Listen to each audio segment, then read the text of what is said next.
আসসালামু আলাইকুম শ্রদ্ধেয় সিনিয়র সহকর্মী বৃন্দরা, আপনারা যারা আগামী 18 তারিখে এনটিএসসি এর প্রতিষ্ঠান প্রধান পদে নিয়োগ পরীক্ষায় বসবেন, আপনাদের জন্য ধারাবাহিক আয়োজন। আজকে সেই ধারাবাহিকতায় আমরা আলোচনা করব আইসিটি পার্টের। আমরা বিগত ক্লাসে আলোচনা করেছিলাম ই নথি এবং ডি নথি। আজকে আমরা ই নথি এবং ডি নথি ম্যানেজমেন্ট নিয়ে আলোচনা করব। তো চলুন কথা না বাড়িয়ে আমরা মূল আলোচনায় চলে যাই। আমি শুরুতেই আপনাদেরকে অনুরোধ করব, যারা ইতিপূর্বের প্রথম ক্লাসটি দেখেননি, প্রথম ক্লাসটি অবশ্যই দেখে নেবেন, কারণ ওই ক্লাসের ধারাবাহিকতায় আজকে দ্বিতীয় ক্লাস। এবং ওই ক্লাসে যদি আপনাদের বুঝতে কোনো সমস্যা হয়, বুঝতে কোনো যদি প্রবলেম হয়, নির্দ্বিধায় আমাদের কমেন্টে জানাবেন। তো আজকে যেটা আমরা বলেছিলাম যে ই নথি এবং দ্বি নথি ম্যানেজমেন্ট নিয়ে আমরা কথা বলবো। ই ফাইল মুভমেন্ট, নোট রাইটিং এবং অ্যাপ্রুভাল প্রসেস, অর্থাৎ কিভাবে ই ফাইল মুভমেন্ট করানো হবে, ই ফাইল কিভাবে এক কর্মকর্তার কাছ থেকে আরেক কর্মকর্তার কাছে যাবে এবং কিভাবে কর্মকর্তাগণ নোট দিবেন এবং কিভাবে অনুমোদন করা হবে। ই ফাইল মুভমেন্ট, ফাইল চলাচল। মৌলিক ধারণা, ই ফাইল মুভমেন্ট হলো একটি ফাইলের ডিজিটাল ওয়ার্কফ্লো অনুযায়ী ধাপে ধাপে বিভিন্ন কর্মকর্তার মধ্যে স্থানান্তর ও প্রক্রিয়াকরণ। এটি ই নথি সিস্টেমের মূল ভিত্তি। বাংলাদেশে এটি বাস্তবায়িত হচ্ছে access to information programme A2I এর উদ্যোগে। আপনারা মোটামুটি সবাই এটা সম্পর্কে জানেন। পূর্ণ ওয়ার্কফ্লো, ডাক রেজিস্ট্রেশন, বাহ্যিক বা আভ্যন্তরীণ পত্র গ্রহণ করে সিস্টেমে নিবন্ধন করা হয় এবং একটি ইউনিক ডাক আইডি তৈরি হয়, যেটা আমরা আগের দিন আপনাদেরকে আগের ক্লাসে বলেছিলাম। আমরা ফাইল ওপেনিং, নতুন ফাইল তৈরি করা হয় যেখানে ফাইল নাম্বার স্বয়ংক্রিয়ভাবে নির্ধারিত হয়। অফিসার অ্যাসাইনমেন্ট, তৃতীয় ধাপে ফাইলটি নির্দিষ্ট কর্মকর্তা বা শাখার কাছে দায়িত্ব হিসেবে প্রেরণ করা হয়।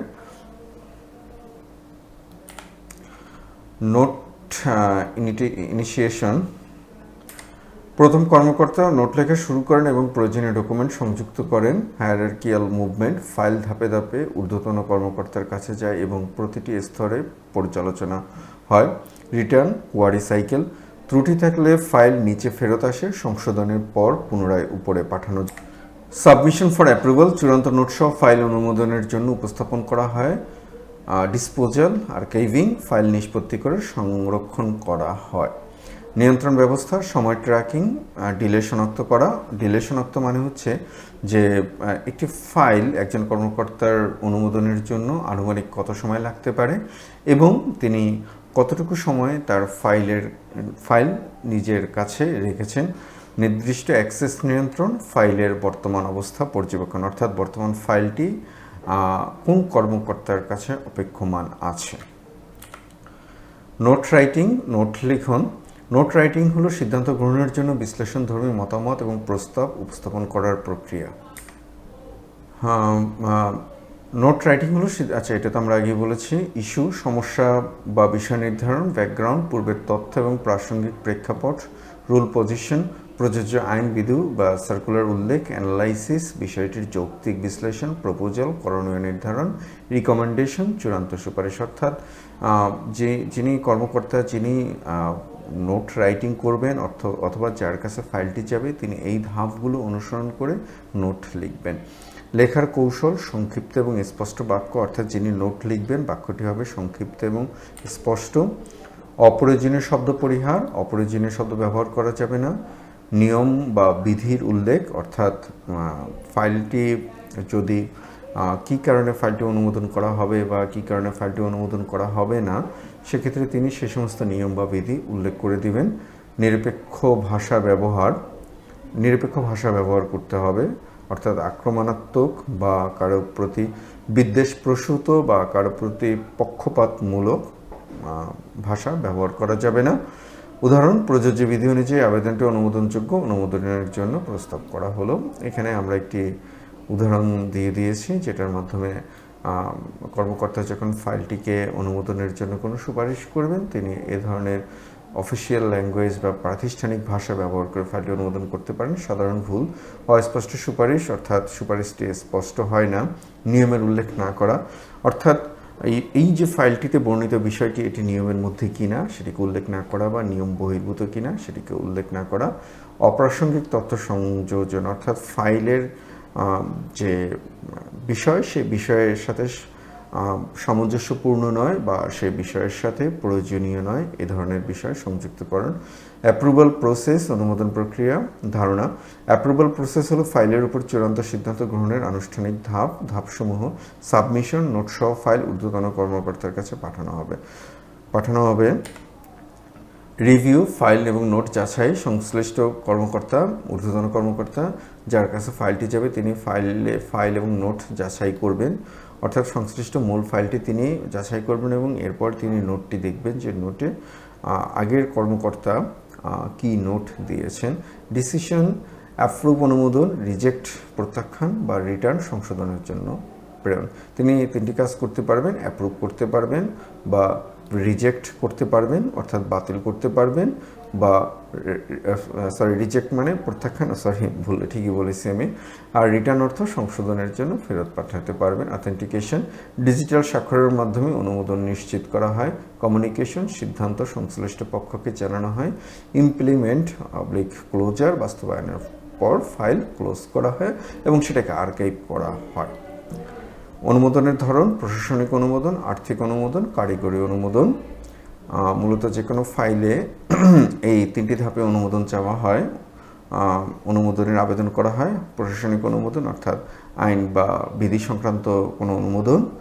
2 নম্বরে হচ্ছে আর্থিক অনুমোদন, যেটা হচ্ছে অর্থ সংক্রান্ত অনুমোদন। 3 নম্বরে হচ্ছে কারিগরি অনুমোদন অর্থাৎ কারিগরি বিষয় সংক্রান্ত অনুমোদন। সম্মানিত ওয়ার্কফ্লো: এই ওয়ার্কফ্লোটি আপনাদের জন্য গুরুত্বপূর্ণ, একটু মনে রাখবেন। প্রথমে হচ্ছে ডাক অর্থাৎ যেটার মাধ্যমে একটি ফাইলকে উপস্থাপন করা হবে। তারপর হচ্ছে ফাইল, প্রথম কর্মকর্তা ফাইলটিকে আনুষ্ঠানিকভাবে উপস্থাপন করবেন, ফাইলের তথ্যগুলো লিখবেন এবং সংশ্লিষ্ট ফাইলের সাথে যে প্রয়োজনীয় কাগজপত্র বা ডকুমেন্ট সেগুলোকে তিনি সংযোজন করবেন স্ক্যানের মাধ্যমে, পিডিএফ আকারে বা অন্য কোনো নির্দেশনা থাকলে সেই নির্দেশনা মোতাবেক। তারপরে নোট লেখা হবে অর্থাৎ সংশ্লিষ্ট কর্মকর্তা নোট লিখবেন এবং নোট লিখে এটাকে ফরওয়ার্ড করবেন উপরের দিকে। ফরওয়ার্ড করার পর এটা অ্যাপ্রুভাল হবে। তো আমরা যেটা বললাম যে ডিসিশন সেখানে অ্যাপ্রুভ হতে পারে, রিজেক্ট হতে পারে বা রিটার্ন হতে পারে। তারপর হচ্ছে ইমপ্লিমেন্টেশন, সকলের জন্য এটাকে জানিয়ে দেওয়া হবে, সংশ্লিষ্ট সবাইকে এটা জানিয়ে দেওয়া হবে। তারপর এটাকে সংরক্ষণ করা হবে, আর্কাইভ মানে সংরক্ষণ। তো e-file movement ensure workflow, note writing provides analysis and approval process ensure final decision। তাহলে e-file movement ensure করবে কি? e-file movement ensure করবে workflow, note writing provides analysis অর্থাৎ note writing, সেখানে অ্যানালাইসিস অর্থাৎ এই ফাইলটি কী কারণে অনুমোদন করা হবে বা ফাইলটি কী কারণে উপস্থাপন করা হয়েছে বা ফাইলটির সাথে সম্পর্কিত আইন বিধি বা এই সমস্ত বিষয়গুলো। And approval process ensure final decision অর্থাৎ অ্যাপ্রুভাল প্রসেস যেটি সেটি ফাইনাল ডিসিশন অর্থাৎ ফাইলটি কি অ্যাপ্রুভ হবে না রিজেক্ট হবে না রিটার্ন হবে। দেখুন আপনাদের যে বিশাল সিলেবাস, সেই বিশাল সিলেবাসের সবটুকু কভার করা সম্ভব না। আমি ক্ষমা প্রার্থী আপনাদের কাছে। আমি কথা দিয়েছিলাম আপনাদেরকে যে আমি ধারাবাহিক ক্লাস দেব, কিন্তু আমার কিছু সীমাবদ্ধতার জন্য বা আমার কিছু ব্যস্ততার জন্য আমি ধারাবাহিক ক্লাস দিতে পারতেছি না। আজকে 12 তারিখ আর অল্প কয়েকদিন বাকি আছে আপনাদের। আমি চেষ্টা করছি আপনাদেরকে যে ক্লাসগুলো দিয়ে দেওয়ার জন্য, বিশেষ করে আপনাদের বিজ্ঞান, আইসিটি, গণিত এবং ইংলিশ এই ক্লাসগুলো দেওয়ার জন্য, কিন্তু আমি পারছি না এত অল্প সময়ের মধ্যে। তো এরপরও আমি চেষ্টা করছি। আপনারা যদি একটু আমাকে জানাতেন, আমি আগের ভিডিওটিতেও বলেছি যে যদি একটু আমাকে জানাতেন যে আপনাদের ঠিক এক্স্যাক্ট কোথায় কোথায় সমস্যা বা কোন ক্লাসগুলো আপনাদের দরকার, আমি চেষ্টা করতাম আপনাদের সেই ক্লাসগুলো দেওয়ার জন্য। তো সম্মানিত সহকর্মী বৃন্দ, আমাদের জ্যেষ্ঠ সহকর্মী বৃন্দ, আপনাদেরকে শিক্ষা দেব বা আপনাদেরকে মানে কোনো কিছু শেখাবো, সেই ধৃষ্টতা বা সেই দুঃসাহস বা আমি একদম যদি সোজা ভাষায় বলি বেয়াদবি, ঠিক সেটা মানে বেয়াদবি যদি বলি সেটা করার মতো দুঃসাহস আমার নেই। কিন্তু আমি আমার জায়গা থেকে চেষ্টা করছি আপনাদেরকে যে বিষয়গুলো একটু সহজ করে দেওয়ার জন্য। তো আপনারা ভালোভাবে প্রস্তুতি নিতে থাকুন, যেহেতু নতুন পরীক্ষা, অনেক বছর পর আপনারা আবার পরীক্ষায় বসলেন, কেউ 25 কেউ 30, আপনাদের অনেকের সাথেই আমার কথা হয়। তো প্রস্তুতি নিতে থাকুন, ইনশাল্লাহ ভালো কিছু হবে। আর এই ধরনের ক্লাসগুলো আপনি পাবলিশ হওয়ার সাথে সাথে পাওয়ার জন্য আমাদের চ্যানেলটিকে সাবস্ক্রাইব করে রাখুন। সবার জন্য শুভকামনা, ভালো থাকবেন, আসসালামু আলাইকুম।